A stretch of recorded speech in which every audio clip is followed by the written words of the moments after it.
श्री स्वामी समर्थ. दुसऱ्याचं वाईट करणाऱ्याचं कधीच चांगलं होत नाही. तसेच दुसऱ्याचं चांगलं कोण करू शकतं? मित्रांनो, या विषयात मी तुम्हाला 2 कथा सांगणार आहे. या दोन्ही कथा ऐकून तुम्हाला या दोन्ही प्रश्नांची उत्तरं नक्कीच मिळतील. मित्रांनो, हा व्हिडिओ खूपच माहितीपूर्ण आणि ज्ञानवर्धक आहे. त्यामुळे या व्हिडिओला शेवटपर्यंत नक्की पहा.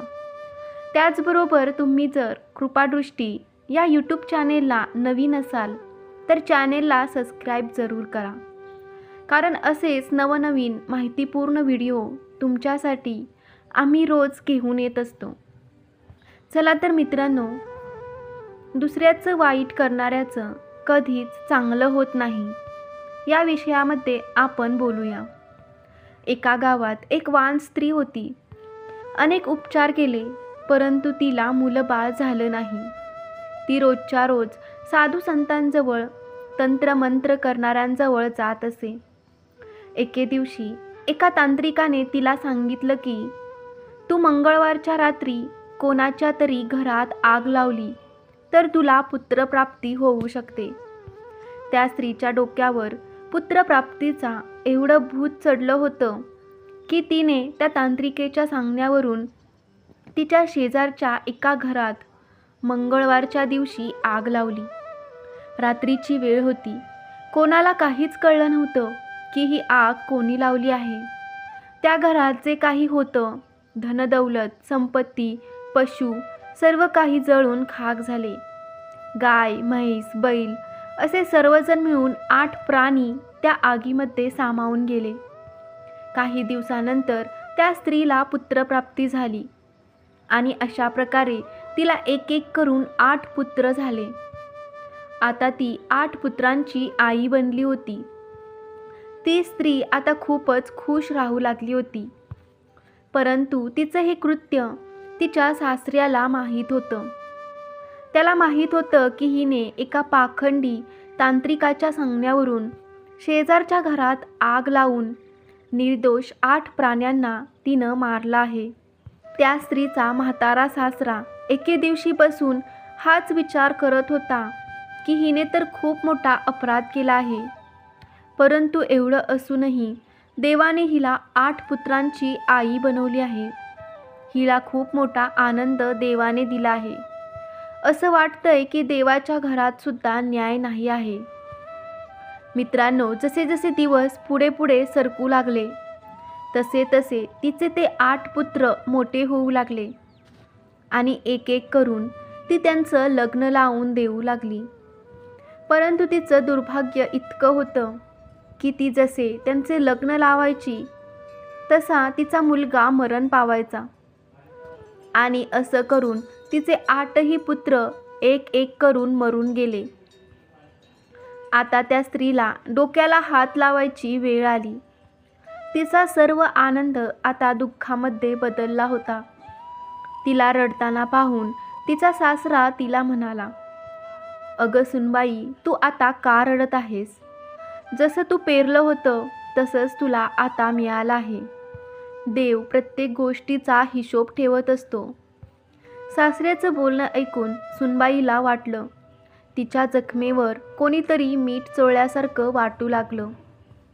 तिला सासऱ्याच्या बोलण्याचा खूपच त्रास झाला. ती स्त्री म्हणाली, "हे म्हाताऱ्या, माझी 8ही मुलं मेली आहेत. हे पाहून तुला खूपच आनंद झालेला दिसत आहे." अशा प्रकारे त्या स्त्रीने तिच्या सासऱ्याला खूप सारे वाईट शब्द बोलले. शेजारचे लोकसुद्धा तिथं जमले व ते देखील त्या म्हाताऱ्याला खूप काही बोलले. तेव्हा तो म्हातारा सासरा म्हणाला, "बाळांनो, तुम्हाला माझ्या बोलल्यावर खूप जास्त राग येत आहे.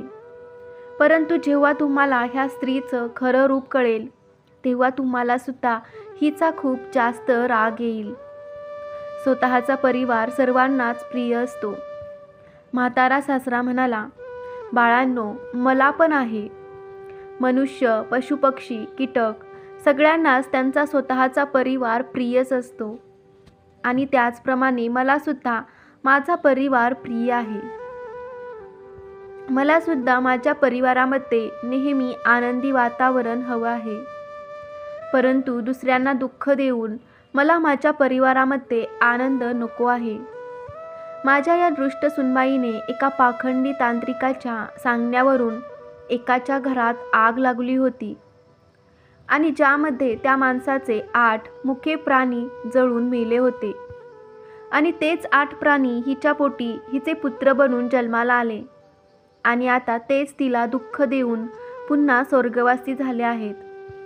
एखाद्याचे वाईट करून कधी कुणाला सुखाची झोप लागली आहे का? आणि जर लागली असेल तर किती दिवस? एके दिवशी जेव्हा देवाचा कोप त्यांच्यावर होतो तेव्हा त्यांनी जे काही केलं आहे ते व्याजासहित त्याला फेडावे लागते.